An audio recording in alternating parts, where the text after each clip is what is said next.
결혼하는 날 저희가 새벽에 출발을 했어요. 새벽 4시에 나오는데 할머니가 주무실 거라고 생각했어요. 저희 집은 방이 많아서 할머니 방이 따로 있었거든요. 조용조용 나와서 저희가 신발을 탁 신고 일어섰는데 할머니가 소리 없이 뒤를 따라 나온 거예요. 휙 돌아섰는데 할머니가 내 팔목을 잡는 거예요. 할머니가. 네, 시청자 여러분 안녕하십니까? 안녕하세요 여러분, 박성걸 하예진입니다. 네, 오늘 북한에서 넘어온 지 몇 개월이죠? 1년입니까? 이제는 제가 거의 2년에 가까이 오고 있습니다. 2년 정도 됐죠? 네.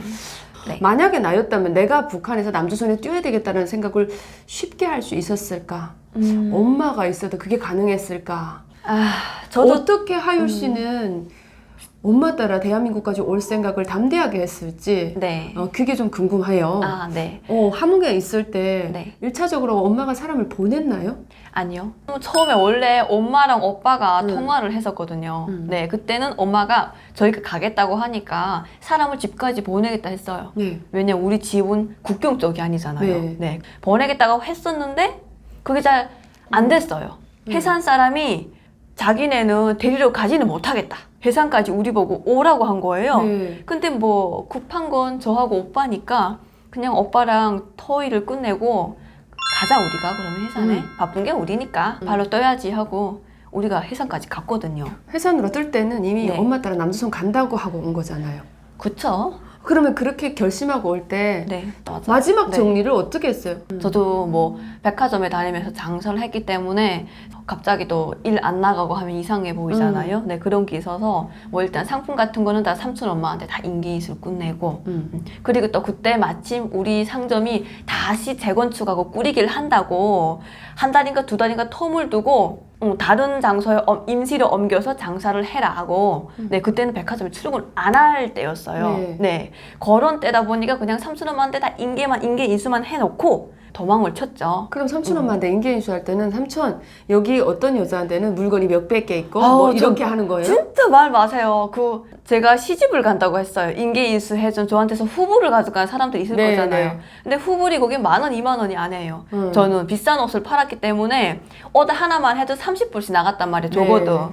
그 사람들 다 자전거를 타고 다니면서 집집마다 다 찾아가서 저희 삼촌 엄마입니다. 해주세요. 저 나중에 시집 가기 때문에 여기 장사는 접습니다. 삼촌 엄마한테 해주세요. 해주고 그리고 제가 또 도매도 했었어요. 상품을. 도매를 주다 보니까 그런 사람들은 돈 엄청난 거예요. 네. 1,000불씩, 2,000불씩 냈거든요. 그런 사람들은 가져간 액상이. 그런 사람들은 제가 가서 사인까지 다 받았어요. 너무 액수가 크기 때문에. 갑자기 받을 수는 없고. 그쵸. 많기 때문에 이 사람들은 기한을 달라고 하는 사람들이에요. 하루 이틀 뭐 열흘씩 시간을 줘서 되는 사람들이 아니고 5개월, 6개월씩 상품을 주면서 돌려먹게 해줬었거든요. 그러니까 이런 사람들 같은 거는 사인을 다 받았어요. 뭐 하율이 삼촌 엄마한테다가 돈을 주겠다 이렇게. 네, 그렇게까지 진짜 몇 며칠을 그렇게 자전거를 타고 다녔어요. 네, 그 정리를 해야 되는 거니까. 그러면 삼촌 엄마 보고는 혹시 엄마 따라 간다고 얘기했어요? 그쵸. 얘기했다고요? 나 다 하죠. 가족들은 다 알고 있어요. 네. 그 왜냐면 우리가 엄마야. 할머니하고 저하고 오빠하고 3명이 살았어요. 근데 저하고 오빠가 없어지면은 그 집의 명예가 우리 집이 엄청 커요. 네. 네. 나중에 북한 집을 제가 동영상으로 짤막하게 찍은 거 있는데 제 채널에 올릴 거예요. 집이 엄청 컸어요. 저희 집은 100평이었거든요. 집이. 네. 그러니까 그 집을 우리 오빠 명의로 돼 있었어요. 집이. 그러니까 우리가 없어지면은 이 집을 헐라당 국가에서 압수할 수 있잖아요. 그 집이 얼마인데. 네, 너무 아깝죠. 그래서 가족들하고 다 토의를 했죠. 삼촌 엄마, 할머니까지 해서. 가라고 하던가요, 삼촌이랑? 막지 않더라고요. 왜냐면 뭐 너희가 이제 중국으로 간 걸로 다 알고 있겠죠. 한국이라고는 모를 거예요. 아마 지금도. 중국 간다. 네, 중국에 간다 이렇게 알 거예요. 너네가 이제 중국에 도망을 치면은 분명 보안원이나 보이시원들이 와서 우리 집을 좀 못 살게 는 그러겠지. 삼촌 엄마까지 간의 조카들이니까. 네, 어디 갔냐 뭐 약간 뭐 치도하는 건 괜찮죠. 조금 있겠지. 그렇지만 삼촌이 굴더라 그 정도는 괜찮다. 가만히 잡아서 무슨 벌브 구장에 쳐놓지 않겠지. 니네 삶은 있으니까 너네 삶을 위해서 너네는 떠나고 우리는 뭐 알아서 살겠다 이러더라고. 너무 고마웠어요. 제가. 야야야 진짜 고맙네요. 네. 그냥 갑자기 우리 삼촌하고 비교되는데? 그래요? 요즘 북한 사람들이 네. 중국에서 돈이 가고 이러니까 그 돈을 받아 쓰는 것 때문에 네. 살짝 그 뭐라고 해야 되냐 많이 깨어 있다고 이야기해야 되나? 그럼요. 그런 것 같아요. 그런 게 조금 있어요. 우리 엄마가 온 가족을 다 먹여 살렸어요. 한국에서. 네. 그래도 삼촌들이 기본적으로 좀 착해요. 네. 너네가 있으면 어떻게 돼? 너네가 물주인 거야. 그쵸. 우리 주변에 그런 사람 되게 많이 봤잖아요. 네네네. 그 자녀가 있는데 이 자녀가 있어야 돈이 가죠. 고모에게, 이모에게, 삼촌에게 돈이 가니까 얘들을 네. 놔주면 이제부터는 이 선이 잘린다고 생각하는 거야. 돈덩이가 그쵸. 사라지는 거야. 그러니까 황금 알을 낳는 거위인 거야. 맞지. 거의 새끼. 얘가 있어야 이게 돈이 떨어지는데 얘가 없으면 이게 잘린다고 생각하고 그렇게 생각도 오히려 하더라고요. 저희 할머니도 그렇게 말하더라고요. 형제들이 막 막아요. 음. 안 주려고 하고 못 나가게 하려고. 우리 솔직히 주변에 보면 그런 사람 많잖아요. 네. 그러지 않아도 우리 할머니도 이제 뭐 너네가 가고 나면은 뭐 우리한테 돈 안 보내도 된다 이러더라고. 우리 할머니가. 어차피 새끼가 다 갔는데 무슨 형제가 그렇게 솔직히 그렇잖아요. 우리 엄마도 자식들이 어머니가 있으니까 진짜 번 돈을 다 깡구리해서 보내주는 거지 자식이 왔잖아요. 그러면은 조금 북한에 대한 생각이 조금 좀 줄죠. 아무래도. 네, 근데 할머니가 계시니까 네, 할머니는 엄마잖아요. 네, 그리고 저도 지금 할머니가 보고 싶어요. 보고 네, 싶죠. 할머니 손에서 몇 년 네. 엄마 없을 때 밥 얻어 7년 동안을 할머니가 저를 키웠고 어린 시절도 엄마가 엄청 바빴어요. 네, 장사하느라 바쁘고 하다 보니까 이 할머니 손에서 제가 다 컸어요. 북한은 대부분 그렇죠. 네, 할머니들이 그쵸. 육아를 맡아 하시잖아요. 네. 그러면 그 할머니하고 마지막을 어떻게 피날리하고 왔어요? 네, 할머니가 살아계실 날이 얼마 안 가라고는 말을 하는데 떠나는 날 저희가 새벽에 출발을 했어요. 근데 집에서 뭐 할머니가 새벽 4시에 나오는데 할머니가 주무실 거라고 생각했어요. 저희 집은 방이 많아서 할머니 방이 따로 있었거든요. 할머니 방에서 조용하기 때문에 할머니가 쉬나보다 하고 조용조용 나와서 저희가 신발을 탁 신고 일어섰는데 할머니가 소리 없이 뒤를 따라 나온 거예요. 네, 불도 못 켜고 지금 신발을 탁 신는데 휙 돌아서는데 할머니가 내 팔목을 잡는 거예요. 할머니가 팔목을 잡고 아무 말 안 하고 이 팔목을 잡고 놓지를 않아요. 내가 이렇게 당기는데도 계속 할머니가 진짜 있는 힘을 다 쓰신 것 같아요. 꽉 잡고 놔주지 않더라고요. 그래서 너무 눈물이 나는 거 있죠. 그래서 안아주고 오지. 그래서 근데 그때는 뭐랄까 내가 할머니를 이렇게 안고 하면은 마음이 약해져가지고 아 내가 가지 말까 이런 생각도 들고 할까봐 그냥 할머니 손을 그냥 이렇게 놨어요. 놨더니만 할머니가 마지막에 안 가면 안 될까 이렇게 말을 하는 거예요. 안 가면 안 될까. 네. 그렇게 하고 떠났습니다. 이게 할머니는 인생을 다 살았잖아요. 네. 북한에서는 노인들이 그 오래 못 살잖아요. 네, 평균 맞아요. 수명이 짧으니까 네. 오래 못 사니까 이게 마지막 길인 거예요. 우리 다 감지한단 말이죠. 느끼잖아요. 할머니들이 나이 드신 분들이 이제는 더 이상 만날 수 없다는 거. 우리 그쵸. 엄마한테 늘 전화할 때면 너네 딸 내가 만날 수 있을까? 나 죽어도 이제는 너 얼굴 못 볼 것 같다라는 얘기 이렇게. 네. 난 다리가 아파 우리 엄마가 산에 올라가지고 그러더라고. 걔는 이게 마지막 길인 것 같아 라고 해서 엄마가 3년 왔는데 북한은 60만 좀 돼도 할머니잖아. 네. 완전 맞아요. 할머니니까 우리 엄마가 마지막 할 때마다 내가 좀 슬프긴 하더라고. 근데 그 마음을 우리가 다 읽을 수는 없지만 그 할머니가 얼마나 속이 상했을까요? 네. 할머니 많이 속이 상하죠. 가다가 잡힐 수도 있으니까 그게 제일 걱정스러운 거예요. 근데 안전하게만 가면 되는데. 네, 거기다가 또 우리가 약을 준비했었어요. 사이나를. 네, 사이나 4덩이를 준비했어요. 네, 한 덩이 가지고도 뭐 바로 죽는다고 하더라고요. 네, 근데 우리 오빠가 혹시 반지풀이 살아있으면 그것도 문제 나고 우리 오빠가 한 명당 2덩이씩 해가지고 4덩이를 준비를 한 거예요. 그러니까 2덩이씩은 넣어놔가지고 그 할머니가 그걸 봤죠. 그러니까 할머니는 엄청 가슴이 아프죠. 진짜 다들 그렇게 죽을 각오 하고 오는 거지. 근데 안전히 온 건 아시죠? 네, 안전히 왔죠. 이젠 네. 다행이고. 네. 올 때 기차 타고 함흥에서 거기까지 들어왔나요? 아, 함흥에서부터 백암까지는 기차 타고 왔어요. 그래. 네. 기차는 좀 잘 다니나요? 아니요, 기차 잘 다니는 편은 아니에요. 원래는 6시간 정도면은 들어가야 된다고 봐야겠죠? 저희가 기차를 타고 한 이틀? 그렇게 왔어요. 여러분 2019년에 북한에서 함흥에서 탈북한 우리 하유리가 그 어느 만한 지역이냐면 천안에서 서울 오는 거리만 할까요? 그보다 좀 더 가까울 수 있어요. 절반이잖아요. 맞아요. 그만한 거리인데 이틀 동안 왔답니다. 기차 요즘 잘 다닌다라는데 우리가 옛날에 일주일씩 평양에서 두만강 타고 평양에서 선봉까지도 네. 다니고 그랬단 말이에요. 그 얘기했더니 씨 어디 옛날 얘기하냐고 요즘은 그래도 제대로 다니지 않겠냐라고 하더라고요. 아니요.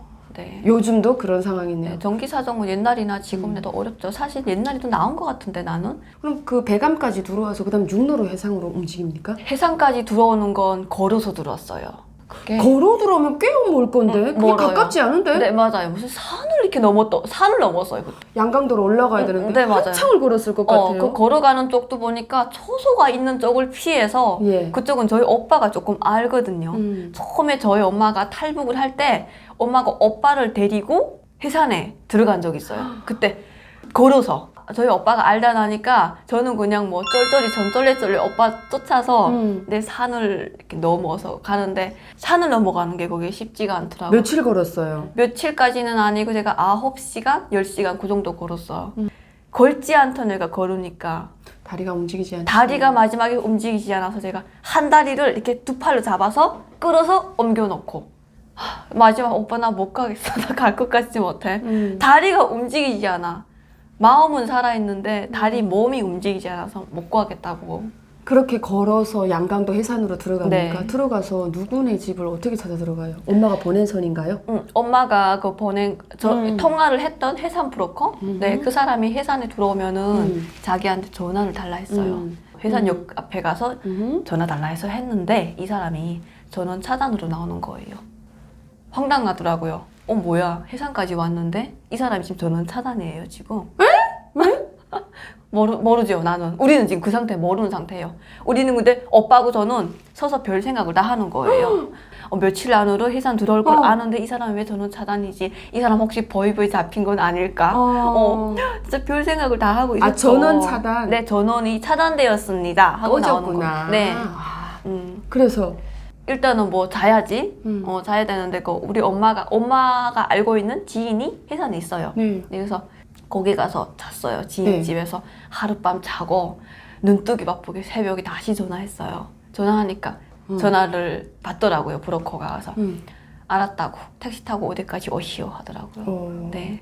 그래서 그 브로커를 만나서 그 사람이랑 같이 이동을 한 거죠. 그럼 그날 중으로 넘었어요? 아니요. 그날 쪽으로 못 넘었어요. 그러면 며칠 걸렸어요? 이틀인가 3일인가 있다가 넘었어요. 끼고 하죠. 군대들을 끼고 하죠. 그죠? 네. 그럼 엄마가 여기서 돈을 얼마 줬겠네요? 엄마가 얼마 줬대요? 처음에 엄마가 한국 돈으로 1,500만 원씩 해서 3천만 원. 2명이니까 오빠하고 저 2명이잖아요. 순전히 그걸 두만강 건너는 비용만? 아니요. 한국까지 오는 이 총 브로커 비용으로 3천만 원을 지불했는데 네. 그랬는데 저하고 오빠가 중국까지 들어오고 나니까 브로커가 돈을 더 요구하더래요. 애들이 지금 중국까지 들어왔는데 경계가 더 삼엄해져서 데려오려면은 중국에서부터 쭉 한국까지 오려면은 브로커 비용이 좀 더 든다. 그러면서 1,500만 원을 다시 요구하더래요. 그래서 엄마가 중국까지 애들이 왔는데 잡히면 어떻게 해요? 그쵸? 어떻게 할 수가 없는 거예요, 엄마로서는. 그러니까 엄마가 다시 뭐 줬다고 하더라고요. 1,300만 원을 줬대고. 그래서 저하고 오빠 오는데 4,300만 원이 들었어요. 그건 아주 수법이죠. 네, 수법이죠. 네, 그 안 줘? 그럼 내보내. 이거는 탈북민이 자녀들이 거기서 온다는데 중국까지 왔다는데 네. 목숨이 걸린 문제인데 억을 내놔라고 해도 내놓을 판이거든요. 네, 그쵸. 그렇게 해서 넘어서 그다음에 그 브로커가 인도하는 대로 쭉 해서 네. 한국 왔네요. 그러면 그렇게 왔죠. 두만강을 건너는 순간부터 쭉 대한민국까지 들어오는데 국정원 딱 들어오는 인천공항 들어오는 데까지 얼마나 걸렸어요? 저희가 한 달 반 정도 야, 걸렸어요. 네. 감회가 새로웠겠다. 어떻게 한 달만 만에 북한에서 출발했는데 여기까지 한 달 반 만에 들어오냐고. 근데 언니 웃기는 거 뭔지 알아요? 저는 원래 사실 더 빨리 오는 줄 알았어요. 아 진짜? 넘어오자마자?